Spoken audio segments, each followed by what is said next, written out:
This is Linda McKenna from Golden Rule Senior Placement Services coming to you with Tuesday Talks. Our topic this week that we selected was and is, when is the right time to consider moving your senior loved one into assisted living or memory care community? There's a little story behind it, and we'll elaborate on it more. But as this article that I have written a while back ago, I'm going to refer to it, is something that we should take into consideration. And it's from experience, not only professional experience, but personal experience. These are the things you need to enlighten yourself with, and also your senior loved one.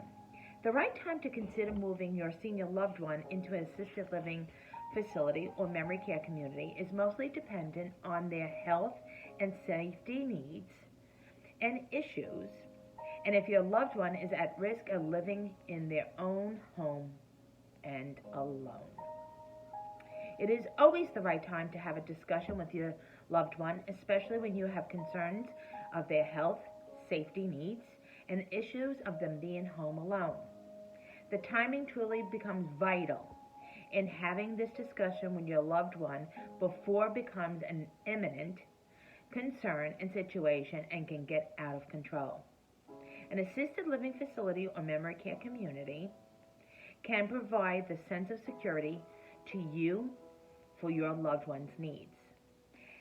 Assisted living communities and memory care communities provide daily clinical assistance, social nurturing, and spiritual guidance to your loved one in a safe and comforting environment.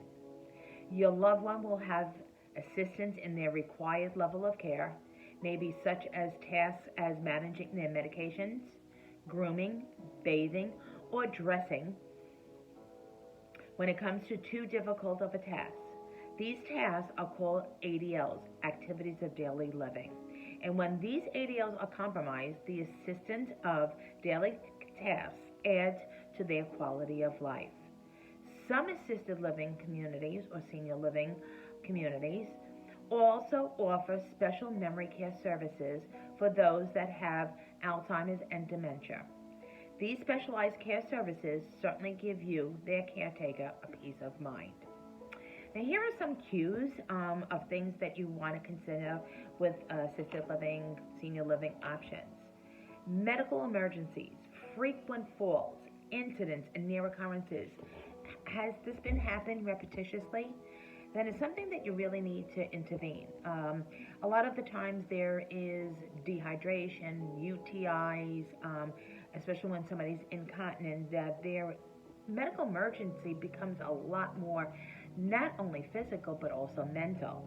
So these falls and these incidents and near occurrences really elevates the concern that there needs to be more intervention and more care for your senior loved one. So, sometimes even inactivity, sitting all day, not being active, like the old saying, if you don't use it, you lose it, also is very strong in the fact that maybe the loss of circulation, that their mobility issues are compromised as well, hence falls.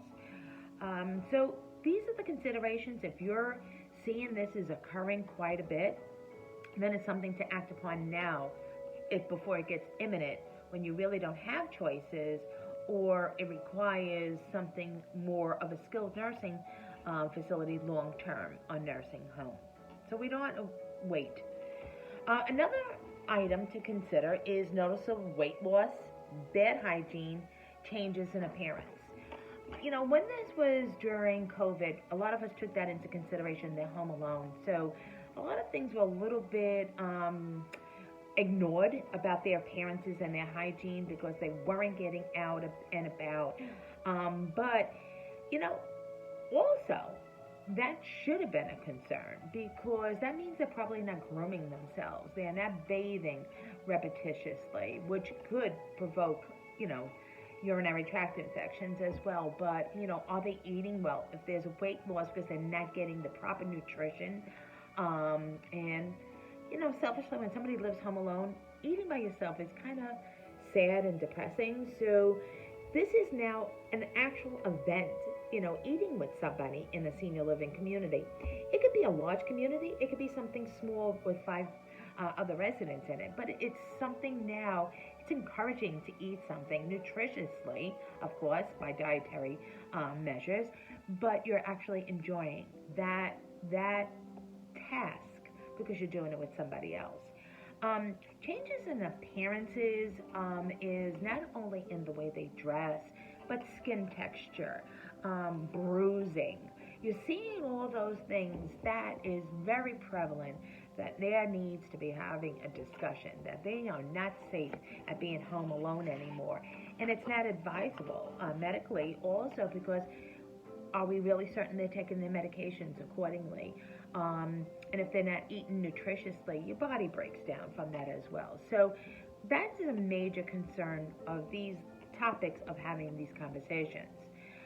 Proof of home incidents, the water damage or fire damage, appliances neglected, unable to use, and entrances left ajar, big. There's some that with dementia and they're cooking and they're leaving the stove on. Very dangerous. Forgetting they were washing dishes or doing anything, waters were overflowing.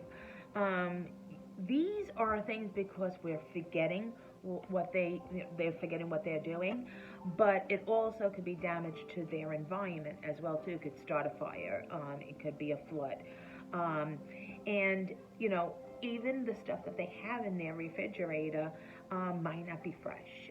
So these appliances are neglected, meaning that they're not upkeep, like washing machines. If they're not balanced correctly or really taken care of, maintenance is very important in all aspects of your home furnishings, as well as outside, as well as inside with appliances as well. So leaving the door open ajar, scary. That seems to be very prevalent, or leaving the garage open all night. That's a safety measure of somebody coming into their home invading, knowing they're home alone, and they could take advantage of them. So these, yes, very much of a concern. Another item, depression, loneliness, and social withdrawing. I've known with a couple of my clients as of recently, the social withdrawing really was during COVID, was very prevalent because people were not getting out, socializing, not even going to their place of worship. But if they know there's something wrong with them, I'm forgetting things. I don't want my friend Alice to see me. She's going to notice there's a difference. She's going to notice there's a difference in not only my behavior, the way I look. So they're withdrawing from their normal activities because they are basically hiding themselves for other people to notice. Are they depressed? Absolutely. We're going through a lot in our world right now. Economically, war, a lot of issues, and they're depressed, they're lonely, and they're scared. So all these items really need to be addressed. That safety, being around other people because of emergencies is a great thing, and socializing. You're kind of forced to socialize when your next door neighbor is of your liking, the same age group, and you even just sitting and talking is better than sitting home alone or watching TV, which is really depressing. Surmounting bills, unorderly, unkept, and unclean surroundings, clutter, and hoarding. Oh my gosh. This is prevalent with a couple of my clients as of late. Hoarding. They come from a generation, you got to realize that they went through the Depression. Nothing is ever given away, thrown away, because it has precious value to them, because they went through a lot with the Depression. And we're near that now, so everything we're holding on to because it has value and it might be needed that we might have to sell it to survive. Unclean surroundings, if there is urine stained furniture, or if there's a lot of soiled clothing, that's something to consider, because there is definitely an issue there as well. But also unorderly clutter is not only because of being, good to the eye.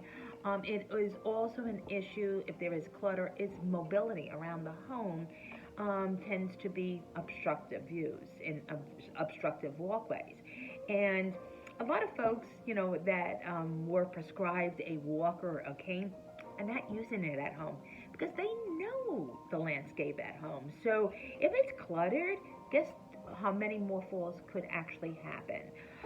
And most of the times, most falls are at home. Um, Surmounting bills that they're not capable of getting the mail, realizing what is appropriate bills to be paid. Are they being exploited? Are these bills coming and they're not paying it? They're just piling it up. Now the electricity is being turned off. These are major concerns. So being involved with their day-to-day activities is overwhelming as somebody gets older, and especially with their disease processes, especially with somebody with dementia, Alzheimer's. They're not as young as they used to be. They're not as vim and vigor as they used to be. So, again, prevalent for falls. The only advice that I can give you is to have this conversation now, not wait till it's imminent, because you could actually paint the landscape for your mom, dad, grandmother, grandfather, whoever that it may be, your senior loved one, is say to them, we want you to be happy, we want you to be safe, and we're not keeping away. We're going to actually visit you probably even more because you're going to be happy, safe, and engaged. You're going to have instant friends. When you actually tell them that you're going to be visiting more, there's more of a likelihood that you're going to be visiting for them, with them, rather than going to their home now and doing chores and cleaning and food shopping. So your visit is a visit. It is no longer a chore. And they will feel better about that as well, that your visits will be pleasant and engaging and something to look forward to. So again, I can't stress it enough. Do not wait. Have that conversation now. And what is the right time?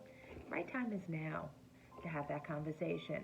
Right now is also the right time to make a move when you're having all these things that are popping in your head saying, oh yeah, I remember that, I remember this. It's time. Because we never want to go through life, as I've always told my children, is never, if I should have, if I would have, if I could have, then it's too late. So if you have this conversation now with them, and also make them realize that it is something to look forward to, it's not a bad thing, and you'll be visiting more as their son, daughter, granddaughter, grandson, whatever that you are to that senior loved one, and it's going to be pleasant. It really is going to be happy times and celebrations. As always, thank you so much for viewing Tuesday Talks. If there's any conversations you would like to have, and even have, my pert experiences that you would like to have a discussion, please go to my website.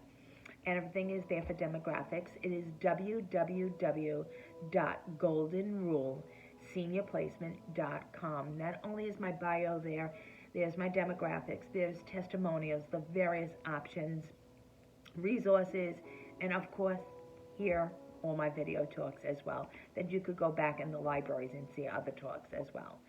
Thank you for tuning in, and when is the right time? It is now. So, and thank you for your time. Have a pleasant week and a blessed weekend, and I look forward to seeing you again real soon. Thank you for the honor. Bye-bye now.